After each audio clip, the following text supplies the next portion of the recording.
जाते हैं। Question number 27 है प्री बोर्ड का। बहुत सारे स्टूडेंट्स क्वेश्चन नंबर ए बनाए होंगे, कुछ स्टूडेंट बी बनाए होंगे। ए वाला इससे सिंपल है, और अगर समझो तो ये भी बहुत सिंपल है। कैसे? क्वेश्चंस को पहले पढ़ो ध्यान से। क्या लिखा हुआ है? Find the sum of first 7 terms of an AP is 63।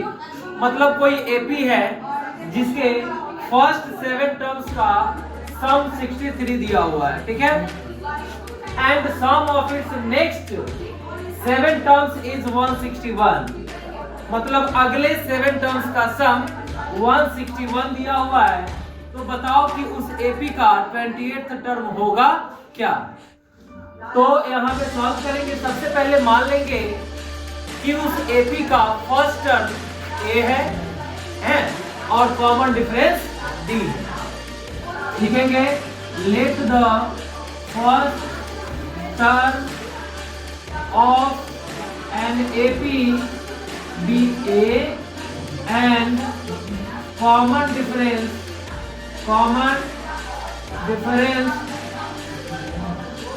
B. ये हो गया। अब according to question sum of first 7 term, 7 term का sum S7 is equal to कितना दिया हुआ है? 63 दिया हुआ है। S7 निकाल रहे हो तो यहाँ पे क्या लिखोगे? S7 का value n/2 into 2a plus n-1 into d। यहाँ पर n का वैल्यू क्या पुट करोगे? 7 पुट करोगे, यही ना करोगे। n/2 into 2a plus n का value 7 n-1 into d as it is equal to 63। इसको सॉल्व कर लेंगे। क्या है? यहाँ पे 2 है तो इसको इधर मल्टीप्लाई कर देंगे। इसको सिंपलेस्ट फॉर्म में लिखेंगे 7 2a plus 7d minus d। तो इसको डायरेक्ट लिख सकते हैं 6d इज इक्वल टू 2 3 जा 6 और 6 2 जा 12। ये हो गया। अब फिर ये 7 यहाँ ला सकते हैं ना। ये तो अपना से है कि इसको कितना सिंपलेस्ट फॉर्म में तुम कर सकते हो। 2 इसमें से भी कॉमन निकाल सकते हो। 2 जब कॉमन निकालोगे तो यहाँ पे 14 हो जाएगा a plus 3d is equal to 126/2 into 7। अगर ये कैंसिल हो रहा है तो कैंसिल करेंगे। हो रहा है 2 से 2 6 जा 12 एंड 2 3 जा 6 7 1 जा 7 7 9 जा 63। ये एक इक्वेशन बन गया, इक्वेशन नंबर 1। अब नेक्स्ट क्या है कि अगले 7 टर्म्स का सम। तो यहाँ पर थोड़ा सा कंफ्यूजन लग रहा है कि यहाँ पे क्या करेंगे। एक बात समझो कि 1 2 लेकर के 7 और अगला 14 तक ही ना आएगा। मतलब ये 7 टर्म का सम दिया हुआ है, हाँ, और ये भी दिया हुआ है।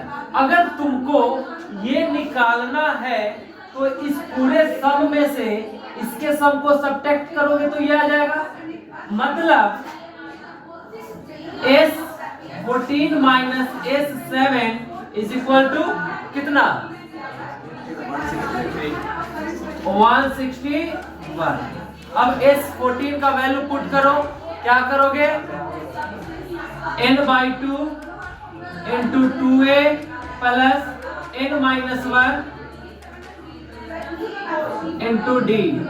ये हो गया। माइनस S7 का वैल्यू तो डायरेक्ट दिया ही हुआ है, कितना? 63 इज इक्वल टू 161। यहां से 2 इक्वेशन बनेगा 2a plus 13d equal to 161 plus 63 and by कितना? 7। सॉल्व करो, कितना आ रहा है? 2a plus 13d equal to 3 प्लस 1 4 6 6 12 एंड 1 1 2 बाय 7। कैंसिल हो रहा है कितना से? 32। ये सेकेंड इक्वेशन बना। 32, इक्वेशन नंबर सेकेंड। अब हमारे पास दो इक्वेशन है, ध्यान से देखो तो linear equation in two variable आ रहा है, a plus 3d is equal to 9 and 2a plus 13d is equal to 32। अब इसको कैसे सॉल्व करोगे? एलिमिनेशन से करो, सब्स्टिट्यूशन से करो, जिस मेथड से तुम्हें समझ में आता है उस मेथड से अप्लाई कर लो। हम क्या करते हैं, इसको एलिमिनेशन मेथड से बनाते हैं। फर्स्ट इक्वेशन को लेंगे a plus 3d is equal to 9, इसको 2 से मल्टीप्लाई करेंगे, क्या आएगा 2a plus 6d is equal to 18, ये आ गया। अब देखो दो इक्वेशन है, कोफिशिएंट सेम है, साइन सेम है। जब साइन सेम रहता है तो क्या करते हैं, सब्ट्रैक्ट करते हैं। क्या करते हैं, सब्ट्रैक्ट करते हैं एक इक्वेशन को दूसरे से।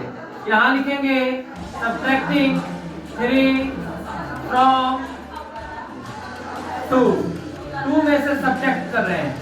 2a plus 13d is equal to 32 and 2a plus 6d is equal to 18।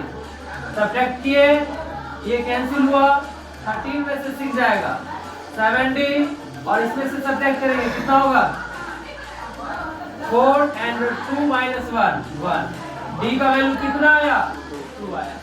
और अब इस d का वैल्यू किसी एक इक्वेशन में पुट कर दो जिसमें तुम्हें सुविधा। इसी में करते हैं, नाउ लिखेंगे यहाँ पे, now a is equal to 9 minus 3d, 9 minus 3 to 6, कितना हुआ 3 हुआ। a का वैल्यू कितना हुआ 3। अब a का भी वैल्यू तुम्हें पता है और d का भी वैल्यू तुम्हें पता है। अब क्या करना है, 20th टर्म फाइंड करना है। nth टर्म का वैल्यू तुम जानते हो क्या होता है, formula a plus n minus 1 into d, ऊपर बना दे रहे हैं।